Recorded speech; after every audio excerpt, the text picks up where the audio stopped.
Acabamos de ver dos extremos. Una extraordinaria intervención de la diputada Amalia García, que sobre su conclusión haría yo un comentario, y una lamentabilísima intervención majadera del PRD, donde se atreven a equiparar a Díaz Ordaz con el compañero presidente López Obrador. Yo comparto, esa escena no la verán nunca durante nuestro gobierno. Esa escena del ejército masacrando a los jóvenes no la verán nunca durante nuestro gobierno, porque hemos luchado y combatido eso toda la vida. Hoy venimos a honrar a las jóvenes y los jóvenes mayoritariamente universitarios que a riesgo de su vida salieron a confrontar un gobierno autoritario, brutal, insensible como el de Gustavo Díaz Ordaz. Cuando decían que eran no sé cuántas cosas, como siempre hacen en los medios para vituperar a quien lucha por las libertades de nuestro pueblo y de nuestra patria, hicieron esa impresionante marcha del silencio, si mal no recuerdo, el 30 de septiembre o por ahí, donde desde el Auditorio Nacional, desde el Instituto Nacional, el Museo Nacional de Antropología e Historia, salieron centenares de miles de jóvenes guardando absoluto silencio. En asambleas discutieron la estrategia política y de manera colectiva decidieron su lucha, sus iniciativas, sus propuestas, sus exigencias de acabar con los presos políticos, liberar a Valentín Campa y a Demetrio Vallejo, acabar con el delito de disolución social con el que se perseguía a los opositores. No mientan, no intriguen, no utilicen una fecha una herida abierta, como bien lo comentó aquí la diputada Amalia García, para seguir vituperando, intrigando y tergiversando en contra de nuestro gobierno.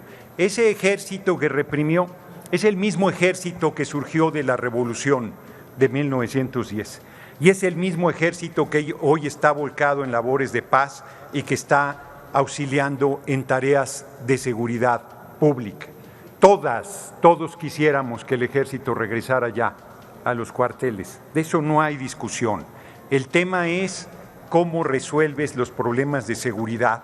Y la única posición opositora cuerda que yo he oído ha sido la del diputado Santiago Krill, que plantea que adicionalmente a la permanencia del ejército en tareas de seguridad pública hasta 2028 se construya una policía municipal y estatal profesional capacitada con buenas condiciones de trabajo. Hay policías municipales que no tienen ni seguridad social siquiera. Hay mucha irresponsabilidad, mucha demagogia, mucha mala fe de la oposición al discutir estos temas. Yo no les voy a cuestionar que utilicen las efemérides para estar golpeando a nuestro gobierno, pero deberían tener un poquito de decencia y un poquito de seriedad para esforzarse y conocer lo que están discutiendo y plantear similitudes verdaderas. Insisto, decir que Díaz Ordaz y el compañero presidente tienen algunas similitudes es una majadería grandecita. Es de un rigor nulo que si estuvieran en una universidad los reprobarían por pedestres. Es tanto como decir que el PRD es de izquierda apoyando a los paniaguados, a las posiciones más rancias y más fascistas que se están expresando en este momento en el país. Yo plantearía, hay compañeras, compañeros del movimiento estudiantil que por esa herida abierta o por la desaparición forzada efectivamente plantean su rechazo a la militarización. Nosotros también lo rechazamos.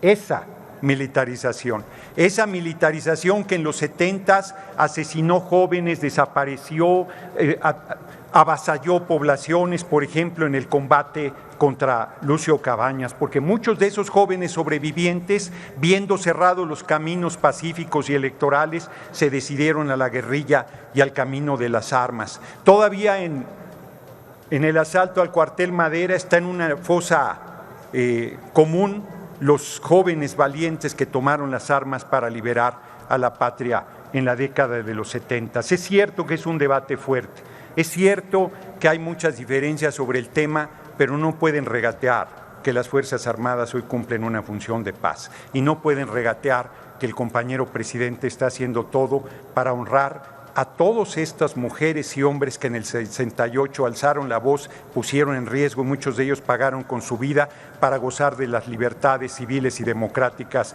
que hoy tiene nuestra patria.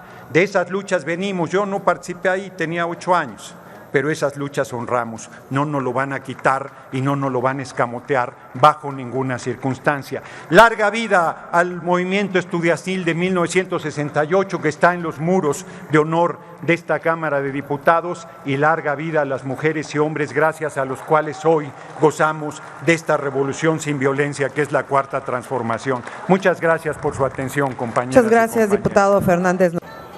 Con la venia, diputado presidente. Adelante, por favor. Compañeras y compañeros diputados.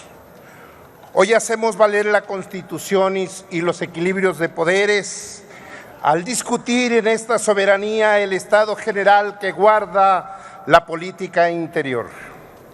En este país y frente a la situación que vivimos, debemos advertir lo siguiente.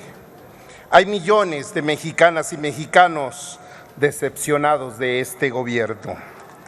Esto se debe que el proyecto que presenta esta administración le ha dado la espalda a la ciudadanía, dejando de lado la interlocución con las y los mexicanos, particularmente con los grupos más vulnerables.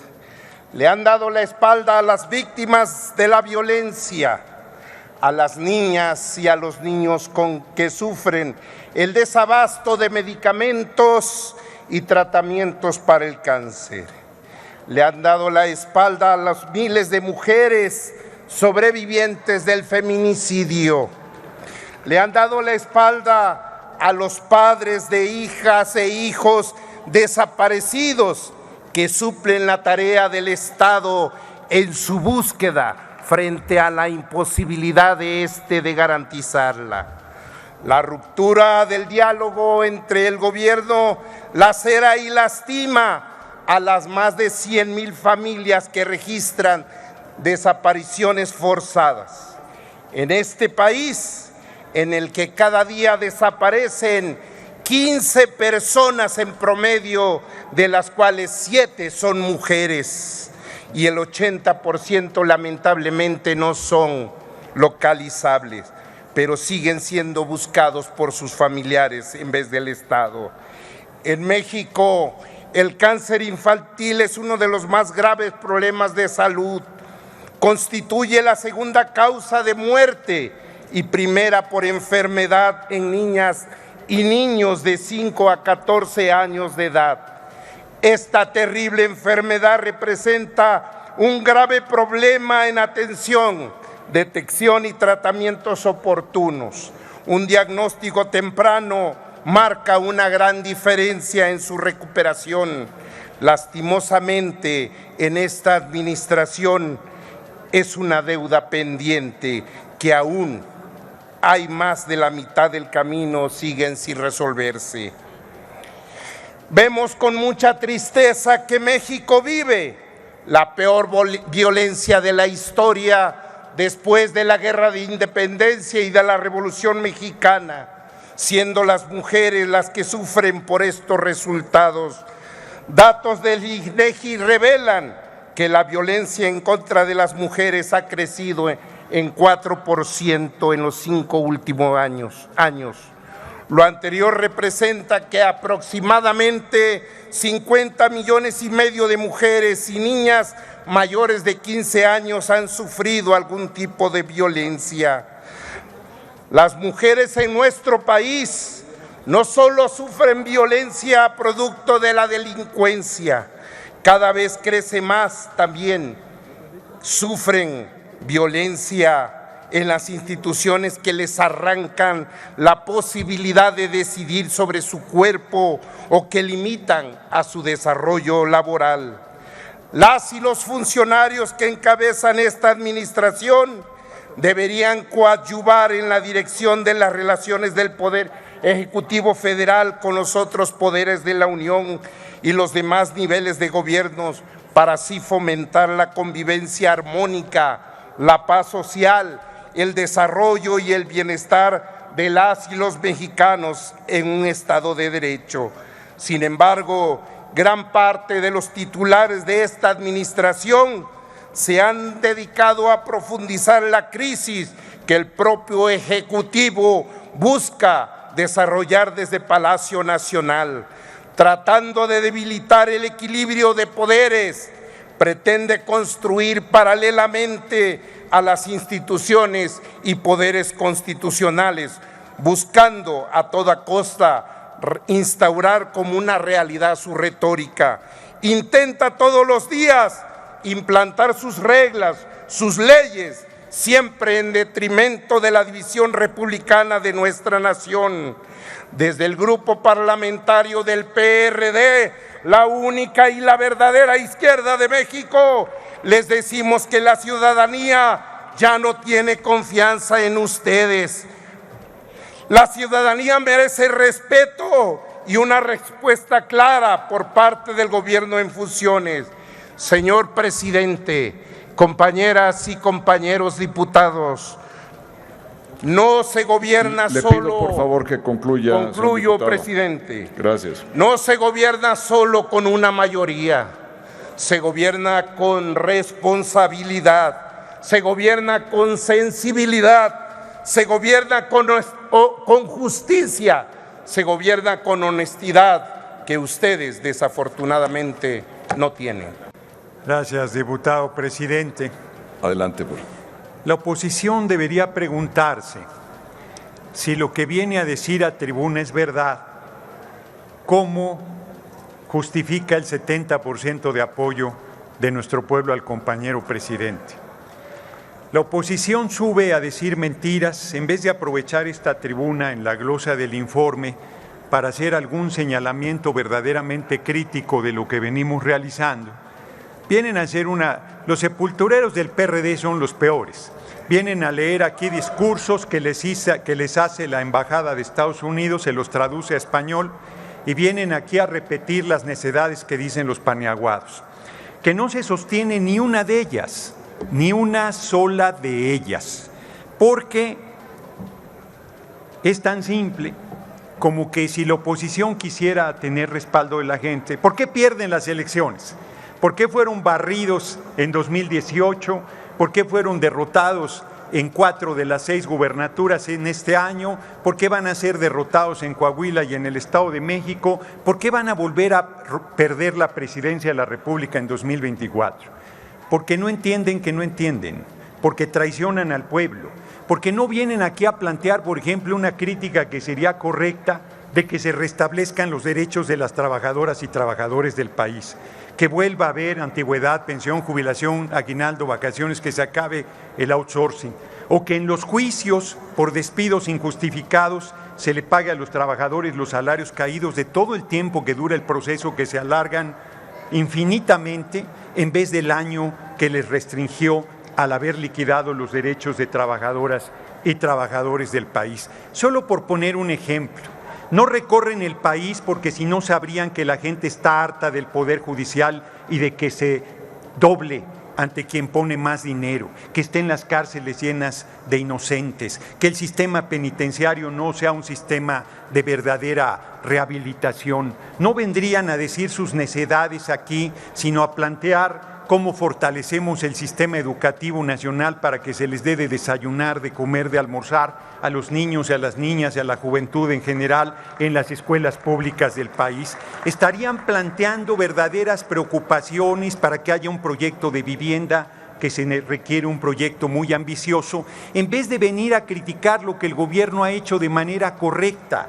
Critican que el ejército haya construido el aeropuerto internacional Felipe Ángeles, que es un aeropuerto extraordinario, pero que además las utilidades que ese aeropuerto den serán para pagar las pensiones de las Fuerzas Armadas en retiro, que es un problema serio el de resolver, el de las pensiones de las trabajadoras y trabajadores del país, donde las Fuerzas Armadas no son excepción.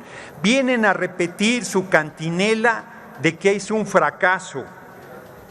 Datos y no discursos, datos duros y no mentiras. Los secuestros han disminuido 81%.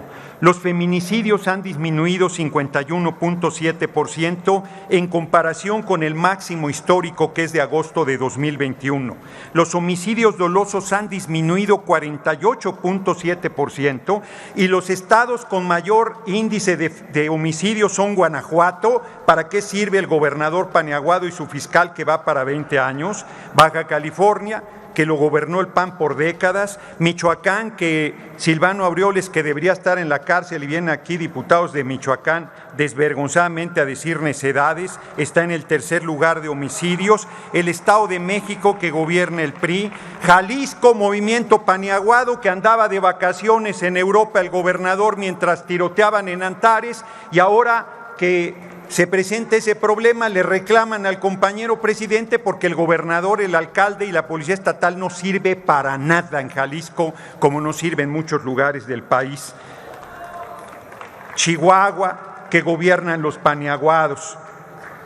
Se ha disminuido, fíjense, con Salinas aumentaron los homicidios 9.2%, con Cedillo, el único gobierno neoliberales que algo hizo bien, disminuyeron 31.2%. Con el cabeza hueca de Fox aumentaron 1.6%. Con el usurpador de Calderón aumentaron los homicidios 192.8%. Con Peña aumentaron 59% y con nuestro gobierno disminuyeron 10%. Datos y no mentiras, datos duros del resultado de la política del compañero presidente y no manipulación y desinformación al pueblo. Sí sirve que se pare todos los días y esté a las 6 de la mañana con el gabinete de seguridad ajustando, tomando decisiones, sirviendo al pueblo de México. Y termino, diputado presidente, filtran que está mal de salud el compañero presidente y así que zapatería les pone, imagínense si estuviera al 100%, quisiera que el inútil de Carlos Loredo, cualquiera de estos pseudoperiodistas le aguantaran una semana al ritmo al compañero presidente López Obrador. Larga vida al compañero presidente López Obrador. Larga vida a esta revolución sin violencia que es la cuarta transformación y tengan para que aprendan datos duros y no discursos. Muchas gracias por su atención, compañeros y compañeras.